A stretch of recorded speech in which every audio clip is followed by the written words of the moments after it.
Don't act all high and mighty over a measly $12,000. You're useless.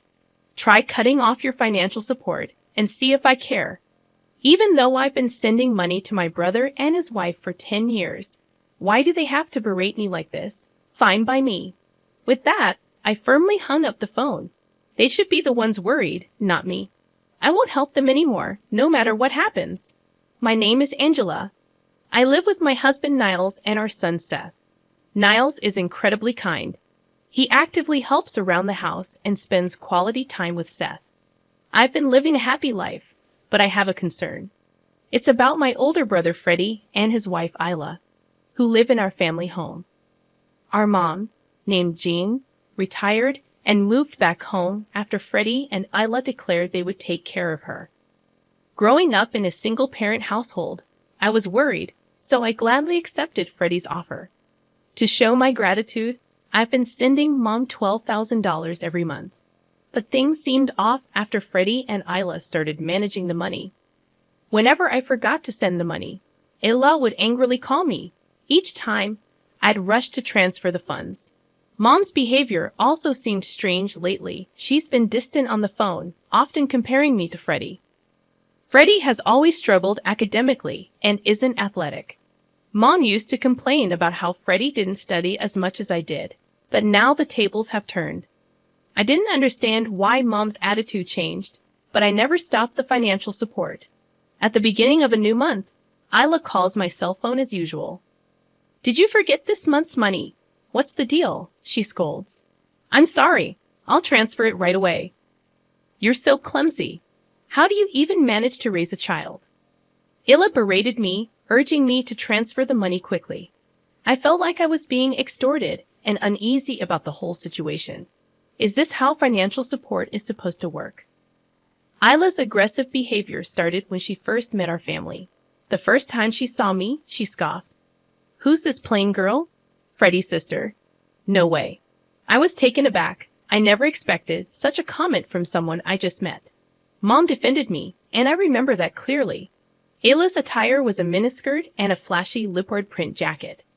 "Isn't it inappropriate to wear that to meet your fiance's family?" I thought so, but I didn't say anything. Isla's behavior only escalated from there. I vented to my husband, who was also upset. I found solace, but the idea of having her as family was disconcerting. However, Freddie wasn't the most sensible person either, so I assumed I'd get used to it. Their behavior worsened after moving into the family home. I wondered if Mom was okay living with them, but with work and raising Seth, I couldn't visit Mom and was left in the dark about the details of her well-being. Amidst our busy lives, Mom suddenly called at the end of the month as usual. I had just dropped my son off at the child care center and was about to head to work when I received a phone call from her. "What's wrong?" I asked, but Mom sounded furious. When I asked her to explain, she said something outrageous. "Where's this month's money?" I was shocked. I had already sent the money at the beginning of the month. I told her I transferred it to Freddie's account, but she angrily claimed she hadn't received it. Surprised, I asked her to check again, but she wouldn't listen. "You've become so irresponsible after all I did to raise you. Right now, you're sending less money. You're so ungrateful." I did send the $12,000. Enough excuses. Send the $12,000 now. If I don't get it next month, I'll cut ties with you. Learn from Freddie. He always sends $500 on time. Why am I expected to send $1.02 to 000 when Freddie only sends $500? Angry, I yelled back that I did send the money and hung up. It might have been a bit childish, but I wanted to be clear about the money.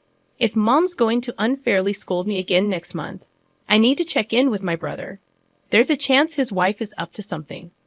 Determined, I headed to work, my footsteps echoing with frustration. The next month, as usual, I got a call from my sister-in-law. "Did you forget this month?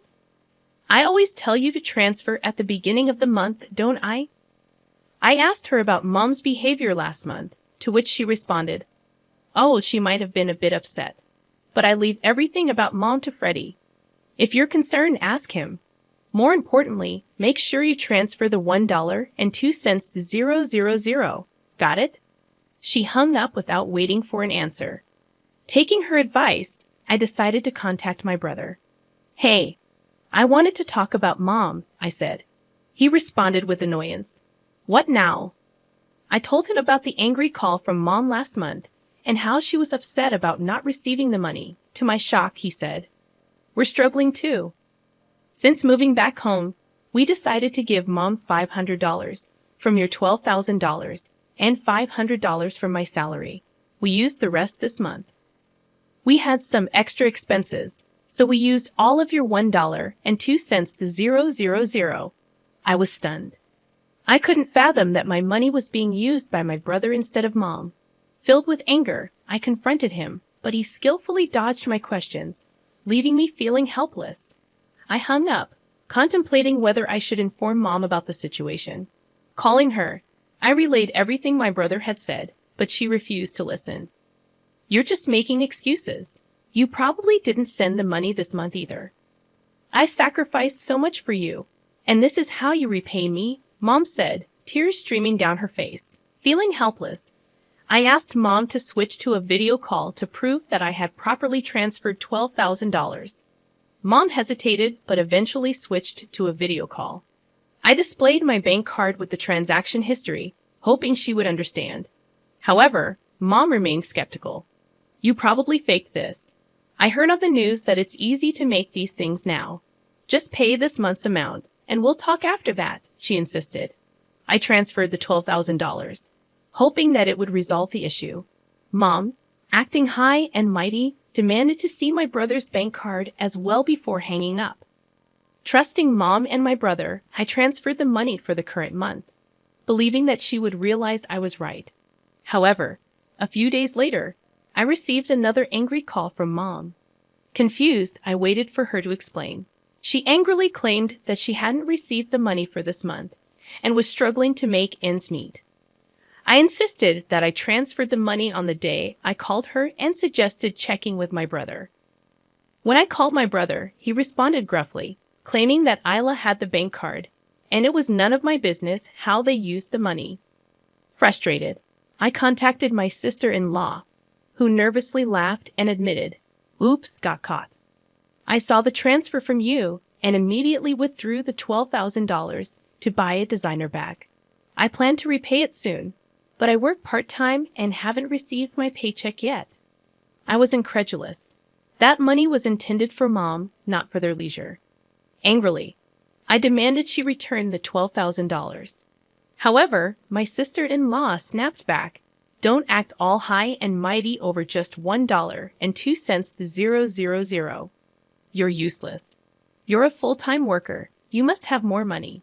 Just transfer another $1.02 to 000. I was furious. I couldn't believe my money was being used like this.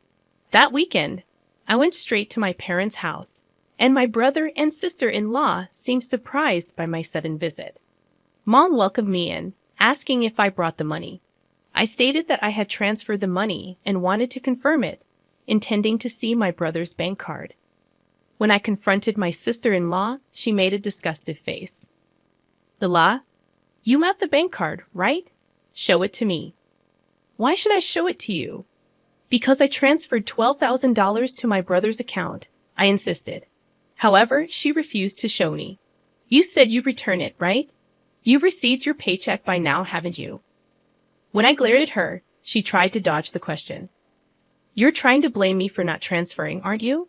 I've transferred it properly." As we argued, Mom shouted in anger, "Angela, enough. I thought you brought the money. Ila would never misuse it." She pushed me towards the door. "If you came here for that, then go home. You're no longer my daughter." In my anger, I retorted, "Fine, I'll stop sending money. You might not know, but my brother and his wife aren't as good as you think.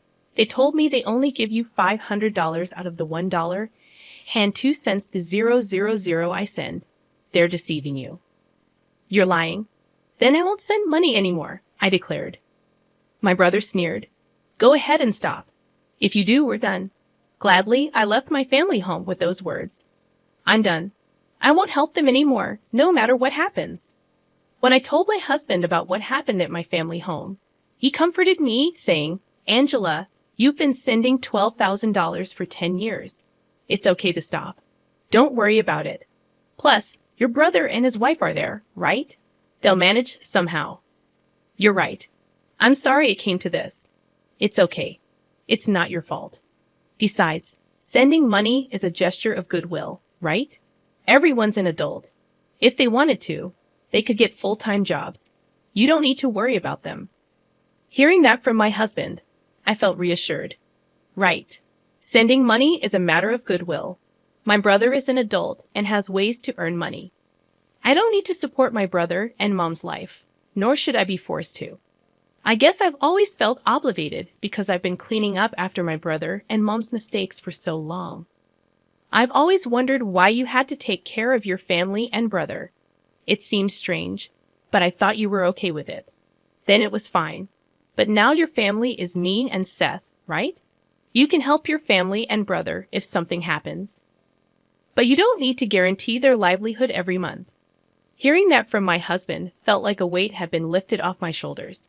Then, in the middle of the next month, my mobile phone rang incessantly. It was my brother and his wife. I had planned to sever ties with them, so I was curious about the call. Hello? Why didn't you send money this month? I told you I'd stop. Besides, you don't need it. You have each other, huh? Are you sure about that? We're done. I have nothing to do with you anymore, I said, hanging up. That evening, my sister-in-law was waiting outside my house when I returned from work, holding my son's hand. I was taken aback as she approached me aggressively, berating me in the hallway of my condo. Do you think you can get away with this? What do you mean? We've cut ties. Don't come here again. Hearing that, she stomped her foot in anger, yelling and cursing. Someone from the neighborhood must have called the police because they arrived shortly after. She was taken away by the police. In disbelief, I immediately called my brother. Luz stormed into your place and got arrested. Why did that happen? It's cruel of you to call the police. We're family. I didn't call them. Someone else did. Can you please have her stop asking for money? It's a bad influence on my son, and I don't want anything to do with you anymore. When I firmly responded, my brother went silent and then began pleading in a weak voice. Look, I work part-time, and Ula works part-time too. Mom's pension is small, and we can't live without your $12,000. You get that right. Most of the $12,000 goes to Luz leisure, so you should be fine, right? No, it's not like that. Sure, she spends a bit recklessly. But we need the $12,000 for our lives. Please send it this month. Why should I support you? You probably only give Mom $500 anyway, I replied, hanging up. I decided never to answer calls from my brother or sister-in-law again. I received many texts from my brother, but I only looked at them and ignored them. My sister-in-law kept trying to contact me, which was annoying. But maybe because she was arrested, she didn't come to my house. A few months later, I finally got a call from Mom. Angela, Freddie hasn't been giving me money lately. I'm struggling. I was mad before, but I realized I only have you. Mom's voice sounded weak.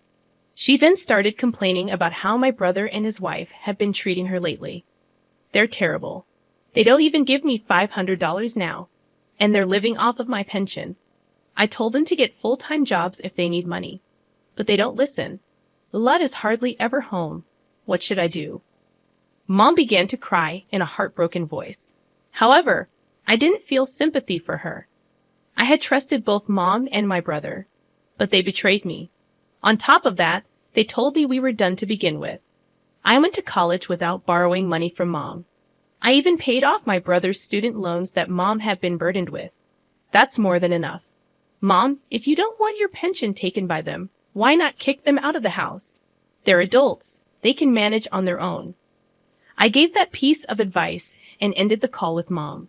She seemed to want to say more, but I had made up my mind not to get involved. They can figure things out on their own. I have my own challenges to deal with. In the end, it seems Mom kicked out my brother and his wife because of their terrible attitude. Having been evicted, they apparently moved into an old apartment. Since that incident, Mom hasn't been very involved in my life, perhaps feeling awkward. Once my brother called, he kept trying to contact me, and when I answered, he said they were in debt because of his wife's excessive spending. He asked for help, but I ignored him. I no longer see Mom, but I live happily with my son and husband.